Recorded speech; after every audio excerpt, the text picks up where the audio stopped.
put some bird seed out for squirrels, birds, and then some, hanging out here at the Cosmic Cafe and Cider House Bar.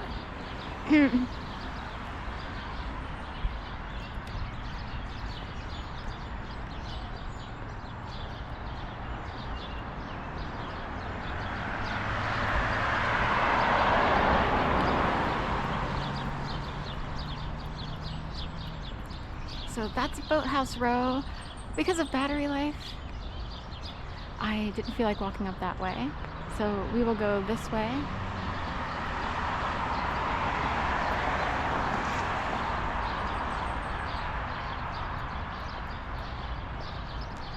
And of course the sun is rising as we speak. And apparently that's east. So the directionals can get a little turned around. And that appears to be east, where the sun I guess, right, it gets funky over here because of, you know, how things are laid out. But, you know, I'm thinking that's east, but everything's situated cattywampus in the city, so nothing is as perfect as you picture it in your mind. That can seem north. When you're walking around the city, you would just assume go north, and that's northern. I guess we can say northeast. So I walked up through the regular Riverwalk to Lloyd Hall, where they have a cafe, and in the back they have seating, like outdoor seating. It's open, it's not, you know,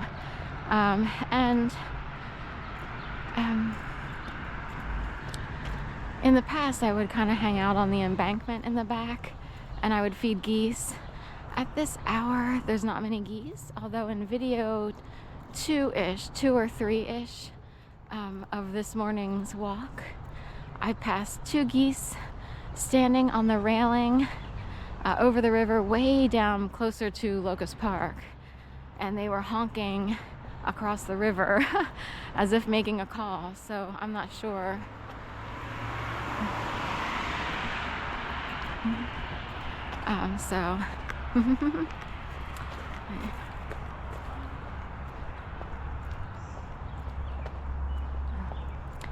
Anyway, so walking back here on sort of the walkway that's behind the river. Riverwalk is way over there. And we're on the other walkway, which is part of a loop, if you will. If you were to do the 8-mile art museum loop, you would start at the art museum, which is way down this way and around the bend, and you would run on this path, and you would just keep going on this path forever and ever and ever up to the East Falls Bridge. If I had a bike, I would do that with a camera, or if I had a scooter that had enough battery power. And right now I have a scooter with no battery. The battery's dead and I didn't feel like buying a new one. But it wouldn't have made it. It only goes so far. So anyway, and you'd have to have a replaceable. This one, the one I have, it's not like easily replaceable. You can't take a battery out, put a battery in like those bikes. So anyway, but I used to run up to the East Falls Bridge, then you cross over to West River Drive or Martin Luther King Drive, which is often closed to cars, particularly on weekend mornings during seasonal times. Although during the pandemic they closed it altogether.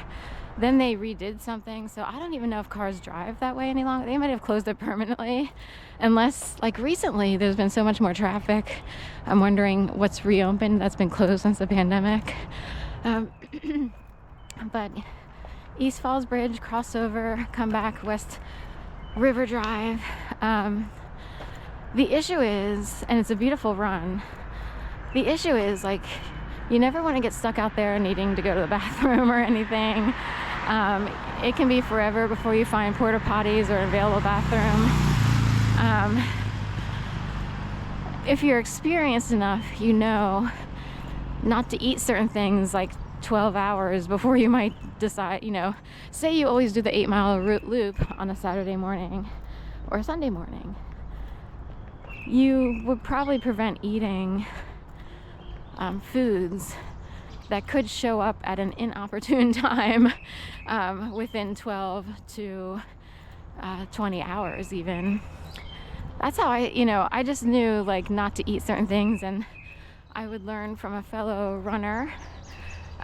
He would just eat like a quarter or half of a banana, and that's it. It's enough energy to keep going, but it's not enough to create a major issue on the river walk. So anyway, also super experienced runners will just bring GU with them. GU, it's a packet of whatever flavor you want, chocolate, vanilla, caramel, and it's a little like 2 or 3 ounce packet that you keep on your in your little spandex pocket, whatever you're running with. Even your shoe, well, I think it would have to be on the side of your shoe. Maybe you have a pocket that you put on your laces or whatever, or your side of your arm, like a pocket there, and just grab it out, have it. I will say, and it's the same with yoga. Yoga offered a slightly different experience, but you still got the same runner's high, if you will. I will say, when you're running, your brain adjusts so that you can keep running. In a way, it becomes a little bit of an obsession, but just the idea that you don't want to eat 12 hours before you run because you don't want to be stuck having to go to the bathroom at an inopportune place, that's enough to not have a snack on a Friday or Saturday night if you know you're going to do a long run on the morning after. So anyway, I think it's interesting that your entire lifestyle could change, and the sort of habits that we're used to in our not cozy, but people get used to operating a certain way, and it's like, ooh, let's watch a movie and popcorn, Friday night.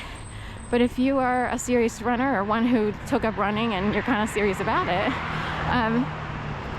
you would know not to binge or do anything crazy before you have to run, because there's nothing worse than having to use the bathroom and you're stuck out in the middle of nowhere.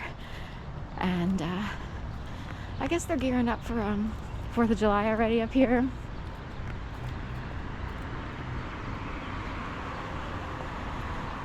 So that's what this signage is about. I miss it. Sometimes I think I'll come out and run again just to keep active, because I can't take yoga. Yoga is incredibly expensive these days. Also, can't find the same yoga that was practiced during a time period when it was the peak of a movement, I think. And it was so beautiful to practice, and it's been so modified and altered that it's not. And here it's a big city,